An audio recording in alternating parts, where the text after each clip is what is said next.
আবারও এক হত্যাকাণ্ড, আবারও সেই গল্ফ গ্রিন। একের পর এক হত্যাকাণ্ডের সাক্ষী থাকছে কলকাতার গল্ফ গ্রিন।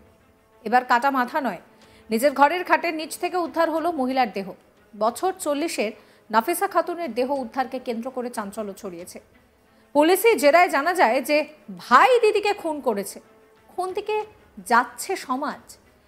পুলিশি জেরায় অভিযুক্ত সমস্ত কিছু স্বীকারও করে নিয়েছে। কবি নজরুল সরণি থেকে গ্রেফতার করা হয়েছে অভিযুক্তকে। অভিযুক্তর বক্তব্য অনুযায়ী তিনি নাফিসা খাতুনকে কিছু টাকা ধার দিতে বলেছিলেন, যা নাফিসা মানা করে দেয়। সেই টাকা চাইতে গেলে নির্যাতিতা তাকে অপমান করে এবং মুখে ঘুষি মারে।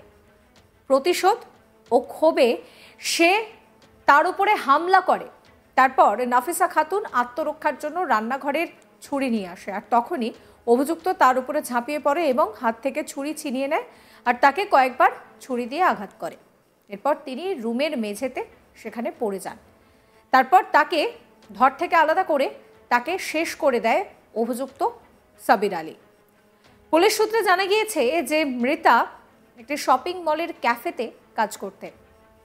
তার ডিউটি ছিল সকাল 10টা থেকে রাত 9টা পর্যন্ত। মৃতার মা একটি চায়ের দোকানে কাজ করেন। অন্যদিকে অন্যান্য দিনের মতো বুধবার ভোর 5টার দিকে তার চায়ের দোকানে তিনি যান। সকাল 9:30টার দিকে নাফিসা খাতুন তার মায়ের চায়ের দোকানে ব্রেকফাস্ট দিয়ে দোকান থেকে বেরিয়ে যান। কিছুক্ষণ পর মৃতার মা তার মোবাইলে যোগাযোগ করার চেষ্টা করলেও কোনো রকমভাবে কোনো যোগাযোগ করতে পারেননি। বিকেলে মৃতার মা তার ফ্ল্যাটে যান, কিন্তু সেখানেও মেয়ের দেখা পাননি।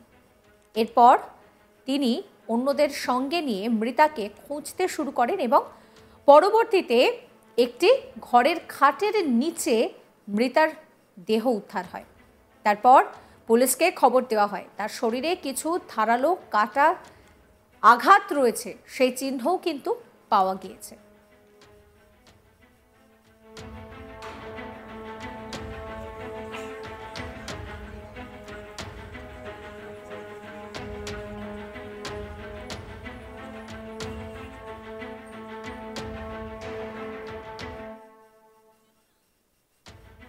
এই নিয়ে আমার কলিগ রাজেশ সাহার একটি রিপোর্ট দেখাবো আপনাদের।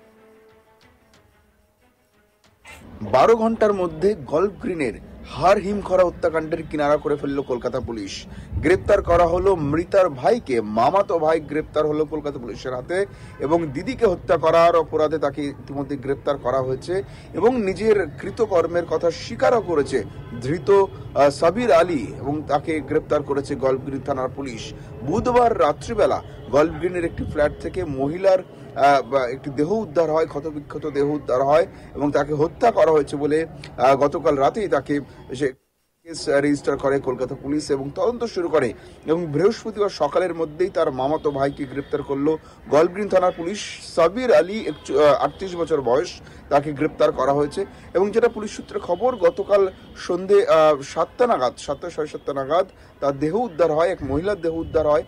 বছর 40-এর এক মহিলার দেহ উদ্ধার হয় গল্ফ গ্রিন থানা এলাকার তার নিজস্ব ফ্ল্যাটের ভেতর থেকে। যেটা পুলিশ সূত্রে দাবি, ওই মহিলা একটি শপিং মলে ক্যাফেতে তিনি কাজ করতেন এবং প্রত্যেকদিন তিনি সকালবেলা বেরোতেন। 10টা থেকে তার শিফট থাকতো, রাত 9টা অবধি তার শিফট থাকতো। সেই শপিং মলে ভেতরে একটি ক্যাফেতে চাকরি করতেন তিনি এবং তার মা একটি চায়ের দোকানে কাজ করতেন এবং তার বৃদ্ধা মা প্রত্যেকদিন তিনি সকালবেলা বেরিয়ে যান এবং তার মেয়ে কাজে যাওয়ার আগে কিন্তু তাকে খাবার দিয়ে যেতেন। এদিনও তেমনটাই দিয়েছিলেন বৃহস্পতিবার, তবে বুধবার তিনি খাবার দিয়েছিলেন, কিন্তু এরপরে তার আর খোঁজ মিলছিল না। বারবার ফোন করেও কিন্তু মেয়েকে ফোনে পাচ্ছিলেন না মা। সন্দেহ হওয়ায় তাকে খোঁজাখুঁজি শুরু করেন।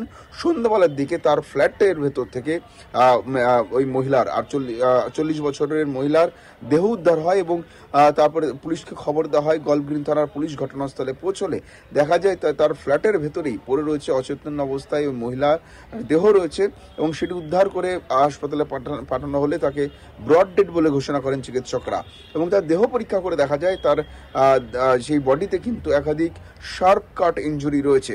সেই শার্প কাট ইনজুরি দেখে কিন্তু পুলিশ কর্তারা নিশ্চিত হন তাকে হত্যা করা হয়েছে। এরপরে রেজিস্টার করে তদন্ত শুরু করে গল্ফ গ্রিন থানার পুলিশ এবং তদন্তে নেমেই কিন্তু ওই মহিলার যে কল ডিটেলস রেকর্ড বা সিডিআর খতিয়ে দেখা হয়, কার সঙ্গে কথা হয়েছে, কবার কথোপকথন হয়েছে এবং তারা কারা। তো সিডিআরে যাদের নাম্বার উঠে আসে সেই নাম্বারগুলি থেকে কিন্তু পুলিশ প্রত্যেকের পরিচয় যাচাই করতে থাকে এবং সেখানেই দেখা যায় যে দুপুরবেলার দিকে বা বিকেলবেলার দিকে কিন্তু তার মামাতো ভাইয়ের সঙ্গে কথা হয়েছে এবং শুধু তিনিই নন, আরও যাদের সাথে কথা হয়েছে প্রত্যেকের পরিচয় বার করে তাদেরকে স্ক্যানারে ফেলে তদন্ত শুরু করে কলকাতা পুলিশ এবং এক এক করে কিন্তু যারা সন্দেহভাজন তাদেরকে জিজ্ঞাসাবাদ করার কাজ শুরু হয়। এর মধ্যেই কিন্তু মৃতার মাকে জিজ্ঞাসাবাদ করে কিন্তু বেশ কিছু তথ্য উঠে আসে কলকাতা পুলিশের হাতে এবং সেই তথ্য কালচার করে তদন্ত করতে গিয়ে দেখা যায় মৃতার মামার বড় ছেলের উপরেই কিন্তু সন্দেহ গিয়ে পৌঁছায় এবং তাকে জিজ্ঞাসাবাদ করে জানা যায় যে তার কিন্তু রাগ ছিল এবং তিনি হত্যা করেছেন বলে জেরার মুখে ভেঙে পড়েন এবং সেই সাবির আলী তিনি জেরার মুখে স্বীকার করেন তিনি তাদেরকে হত্যা করেছেন, যেটা পুলিশ সূত্রে দাবি। জেরার মুখে ধৃত দাবি করেছে যে সে তার লোন পেমেন্ট করার জন্য তার যে ঋণে জর্জরিত ছিল এবং ঋণের টাকা দেওয়ার জন্য সে দিদির কাছে কিছু টাকা চেয়েছিল, 10,000 টাকা চেয়েছিল বলে দাবি করেছে পুলিশের কাছে সাব্বির আলী। পুলিশের কাছে তার আরও দাবি যে 10,000 টাকা চাইতে যখন তিনি এসেছিলেন তার বাড়িতে, তার দিদির বাড়িতে গল্ফ গ্রিনের ফ্ল্যাটে, সেই সময় তিনি টাকা তো দেনইনি, উল্টে তাকে অপমান করেছেন এবং তার মুখে ঘুষি মেরেছেন এবং সেই সময় কিন্তু তাদের মধ্যে হাতাহাতি শুরু হয়ে যায় এবং লড়াই হয়। ভাই বোনের মধ্যে যখন এই নিয়ে বচসা চলে সেই সময় মারামারি হয় এবং মারামারির সময় আত্মরক্ষার জন্য তার দিদি রান্নাঘর থেকে একটি ছুরি নিয়ে এসেছিলেন এবং সেই ছুরি দিয়ে কিন্তু পাল্টা আঘাত করেন ভাই সাবির আলী এবং তার ছুরির কোপে মৃত্যু হয় 40 বছরের মহিলার এবং তারপরে তার মৃত্যু হতেই কিন্তু সেখান থেকে ভাই পালিয়ে যায় এবং যদিও শেষ রক্ষা হয়নি, পুলিশের হাতে কিন্তু গোটা বিষয়টি ধরা পড়ে যায় এবং জিজ্ঞাসাবাদের মুখে ভেঙে পড়ে সাবির আলী পুরো বিষয়টি স্বীকার করেছেন এবং তাকে গ্রেপ্তার করেছে গল্ফ গ্রিন থানার পুলিশ।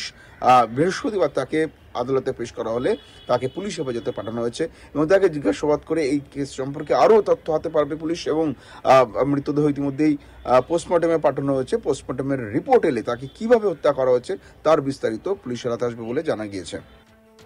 বছর 40-এর এই নাফিসা খাতুনের মৃত্যুকে কেন্দ্র করে চাঞ্চল্য ছড়িয়েছে। পুলিশি জেরায় তার ভাই নিজেই স্বীকার করেছে যে সে তার দিদিকে শেষ করে দিয়েছে। পুলিশি জেরায় অভিযুক্ত সমস্ত কিছু মেনে নিয়েছে। কবি নজরুল সরণি থেকে গ্রেফতার করা হয়েছে অভিযুক্তকে। অভিযুক্তর বক্তব্য যে তিনি তার দিদির কাছে কিছু টাকা ধার চেয়েছিলেন, যে টাকাটা দিদি দিতে চাননি, আর তারপর টাকা চাইতে গেলে তাকে নাকি তার দিদি অপমান করে, তাকে মারে। তখন সে নিজের রাগটাকে আর ধরে রাখতে পারেনি, প্রতিশোধ নিতে ক্ষোভে সে তার দিদির উপরে হামলা করে।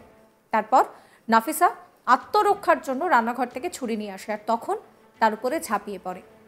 তার হাত থেকে সেখানে ছুরি নিয়ে নেয় এবং তাকে কয়েকবার আঘাত করে। ভাবতে পারছেন কি পরিস্থিতি?